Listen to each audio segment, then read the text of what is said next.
Citlali, who is another 5-star character coming up in 5.3, who is going to be a cryo catalyst shielding support who will add damage buffs, sustainability, but also is going to be incredible on melt and freeze teams.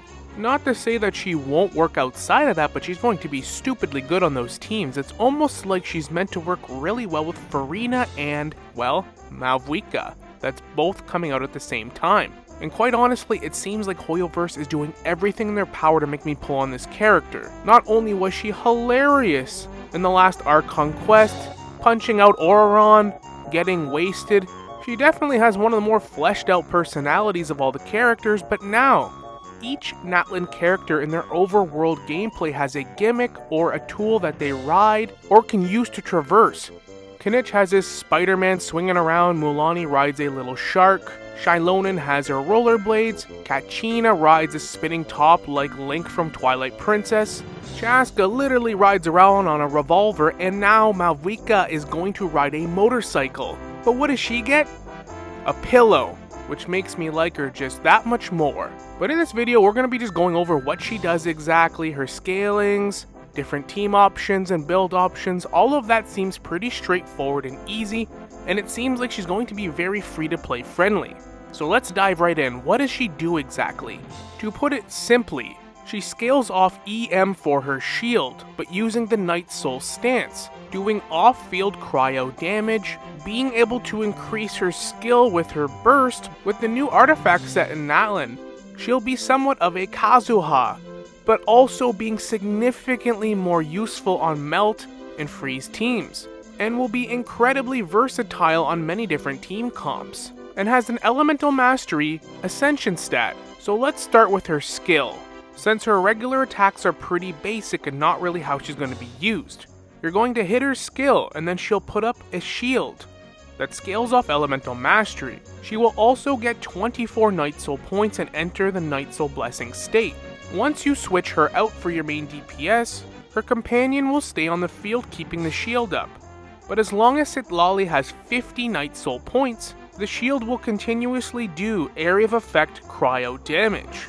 The shield duration is 20 seconds, and the cooldown is 16 seconds.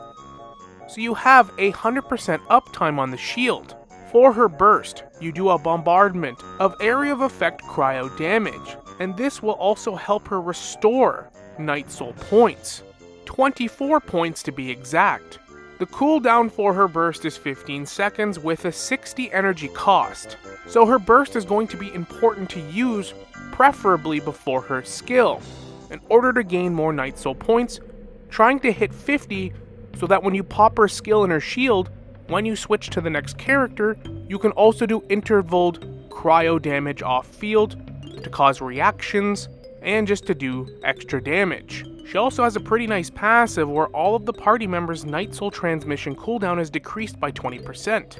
Now, it's not to say that you can't use her outside melt and freeze teams. She's still going to be a solid support unit, especially with the artifact set in Natlan, which we're going to get into in just a second. But one of her passives, when in the Night Soul Blessing state, after nearby party members trigger frozen or melt reactions, or anything related to Pyro or Hydro, the Pyro and Hydro resistance of opponents affected by that reaction decreases by 20% for 12 seconds. She will also regain 16 Night Soul points every 8 seconds. So triggering these two reactions along with her burst, you should easily hit over 50 Night Soul points no problem every time you do your rotation. That is why these two reactions are going to be optimal, and she's obviously meant to work really well with the Pyro Archon. And for her second passive, when your elemental skill is up and you've reached the 50 Night Soul points, causing off-field cryo damage, this damage will be increased by 90% of her elemental mastery, and during her elemental burst, damage will be increased by 2,400% of her elemental mastery. And that's not all. When nearby party members trigger Night Soul bursts, she will also regain 4 Night Soul points additionally. So she's essentially a solid or really good support, but pairing her with those reactions or Natlan characters, she's an insane cracked out support. if you want to pull on her constellations, which I don't think is necessary for her. She's very free to play friendly, especially when we get into her team comps and weapons. But if you want to, her Constellation 1 adds a 10 stack buff that will boost her damage by 200% of her Elemental Mastery. As you can see by now, Elemental Mastery investment is going to be very crucial, but if you trigger Melt or Freeze specifically, it'll add 3 more stacks to this. Her Constellation 2 is pretty crazy because it boosts her Elemental Mastery by a flat 125, which is pretty solid amount of Elemental Mastery just to be given to you, but it boosts your Elemental Mastery by 250 to any one of your allies or team members that are shielded by her skill. And it will also additionally increase your resistance shred by 40% to Hydro and Pyro affected units. Her Constellation 4 allows her to summon an extra spirit that will also do cryo damage off field that equals to 1600% of her Elemental Mastery, while simultaneously restoring 16 Night Soul points to her every 8 seconds. And finally, for her Constellation 6, no matter if you have 50 Night Soul points or not, the spirit will stay on field along with the shield doing off-field cryo damage continuously no matter what, while buffing cryo, hydro, and pyro damage for your team, while increasing depending on the amount of Night Soul points you're consuming. So although I don't think her constellations are necessary, they all look really good and just furtherly make her crazy good, especially with the Melt and Freeze teams. Now let's go over her builds, which I think are pretty easy and very 4-star friendly. Now obviously Elemental Mastery Catalyst is the way to go. Sacrificial Fragments is going to be fantastic because you get that EM boost and you have an 80% chance to end the cooldown immediately on your skill. The Mappa Mare is also a really fantastic option for 4-star and is craftable, free to play. Triggering elemental reactions, you can get an elemental damage bonus from it. Obviously, if you have 5-star catalysts, especially if they have EM as a substat like Nahida's signature weapon for example, that'll be a great option. I don't have any 5-star catalysts, but you don't actually have to go EM, because her Ascension stat, and with her artifacts you might have a ton already, so maybe you want to get a little bit of energy recharge, which the Favonius Codex will be just fine for that. You can also use the prototype Amber if you want a little bit more HP and some energy back as well. Another low-key good option and a 3-star catalyst is a Thrilling Tales Dragon Slayer at R5, because it's an HP stat which won't hurt her by any means, but it's the secondary effect that'll be nice, because when you switch her out for your DPS, it'll get them a 48% attack buff for 20 seconds. Mavuika and Scaramouche, to name a few, scale off attack, so that'll be nice if they're your main DPS for the team. And finally, obviously her signature weapon's going to be the best for her, but definitely not necessary as a free-to-play. Now, her undisputed best set's going to be the Scroll of the Hero, because the 2-piece set, when the nearby party member triggers Night Soul Burst, the equipped character regenerates 6 elemental energy, which can help supplement that energy if you're lacking in your substats. But for the 4-piece set, if the equipping character triggers elemental reactions, all party members gain a 12% elemental damage bonus for each type evolved in the reaction. She's already adding a ton of buffs and resistance shred to Melt Comp and Freeze. This just adds to that. But as long as she's in her Night Soul Blessing state when this triggers, then all nearby party members will gain an additional 28% elemental damage bonus for all the elemental types. So you can see how this all stacks up, especially on Melt and Freeze teams. That'll be her absolute best in slot. You could also run a 2-piece Blizzard Strayer, 2-piece Elemental Mastery, if you don't have that artifact farmed up yet. The main substats we're going for here is Elemental Mastery investment with some energy recharge substats, some HP would be nice. You're not really going to need too much crit, although it will be nice as well. You don't have to go heavy on the crit, it's not necessary because she is a support you're going to swap out. You're mainly going to need her for the support, the resistance shred, her protection from her shield, and her cryo application. If you wanted to run the Millilith set too, you could. The 2-piece gives you a 20% HP bonus, which won't hurt her, it doesn't really help her kit, but the 4-piece set won't be so bad. When your elemental skill hits an opponent, your attack of all party members is increased by 20%, and their shield strength is increased by 30% for 3 seconds. and this can be triggered every 0.5 of a second. So pairing this set with the Thrilling Tales, you're going to be getting like a 70% attack bonus buff to whoever your DPS is. If they scale off attack, that'll be crazy. But the Scroll of the Hero, the new artifact from Natlan, is going to be the best one by far for her, but there are other options.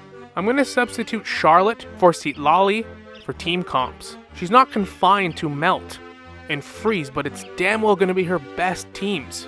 So any kind of Freeze comp teams with Ganyu or Ayaka as DPS, Risley, or any of the 4-star options, Farina and Kokomi will be excellent with her as well to have that Hydro application, but having a healer isn't necessary for sustainability because her shield is going to be pretty strong. The more EM you have in her, and the more EM investment you have, the stronger it'll be, along with the damage that her reactions will cause. You only really need a healer if you're running her with Farina, which you can pair then with Kokomi, Jean, Cloud Retainer.